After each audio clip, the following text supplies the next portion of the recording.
আসসালামু আলাইকুম। আজকে আপনাদের তাজিমের একটি বাস্তব স্টোরি শোনাতে চাই। অনেক শিশুর জন্য মা শব্দটি বলাটা কিছুটা সহজ, সময়ের সাথে সাথে সে বলে, কিন্তু অটিজম এবং স্পেশাল চাইল্ডের একটি মাত্র শব্দ বলতেও লেগে যায় বছরের পর বছর। তাজিমের ক্ষেত্রেও তাই হয়েছে। সে কথা যেরকম কম বলতো, তার ফিলিং নিড ভাষায় প্রকাশ করতে পারতো না।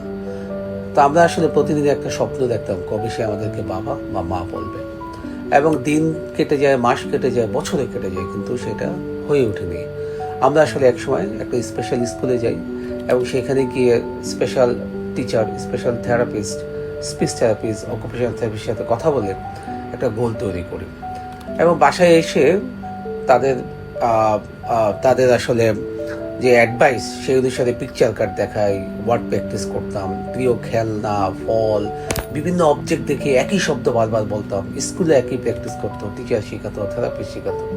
সে যখন একটু শব্দ বলার চেষ্টা করতো, আমরা তাকে উৎসাহ দিতাম, আমরা তাকে অ্যাপ্রিসিয়েট করতাম, আমরা তাকে প্রশংসা করতাম, যাতে সে আরও এইভাবে বেশি বেশি চেষ্টা করে। এভাবেই আসলে দিন কেটে যাচ্ছিল। অনেক সময় মনে হয়েছিল কোনো প্রোগ্রেসই হচ্ছে না। সো মনে হয়েছিল যে কখনো কখনো তাজিম শুধু আমাদের দিকে তাকিয়ে থাকতো, কখনো ঠোঁট নাড়তো, কিন্তু কোনো শব্দ বের হতো না।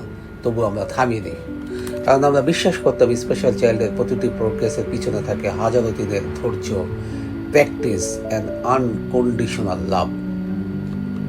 সো সেই প্র্যাকটিসে আমরা করতে থাকলাম। বাবা হিসাবে যখন অফিস থেকে বাসায় আসতাম, তখন তাকে নিয়ে এক চেষ্টা, বিভিন্ন কিছু দিয়ে চেষ্টা, তার প্রিয় খাবারটা দিয়ে চেষ্টা, এবং সে যখন চেষ্টা করতো না একটু বলার জন্য, আমাদের আসলে উৎসাহ বেড়ে যেত যে একদিন সেটা আসবেই। কারণ আমরা জানতাম বড় পরিবর্তন কোনোদিন কখনো একদিনে আসে না, এটা সময় নিয়ে আসবে, রাইট? সো আমরা আসলে এই চেষ্টাটা চালিয়ে যেতেই থাকলাম আর কি। সো বেসিক্যালি একদিন খুব ইন্টারেস্টিং ঘটনা ঘটলো। তার মা যখন তার রুমে ঢুকলো বা তার মায়ের সাথে যখন আসলো, সে তখন মা শব্দটি উচ্চারণ করলো।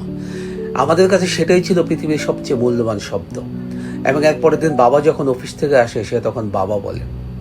আমরা বুঝেছিলাম এই একটি শব্দের পিছনে ছিল হাজার চেষ্টা এবং বছরের পর বছর অপেক্ষা, অসংখ্য প্র্যাকটিস এবং সবার সম্মিলিত কম্বাইন্ড এফোর্ট।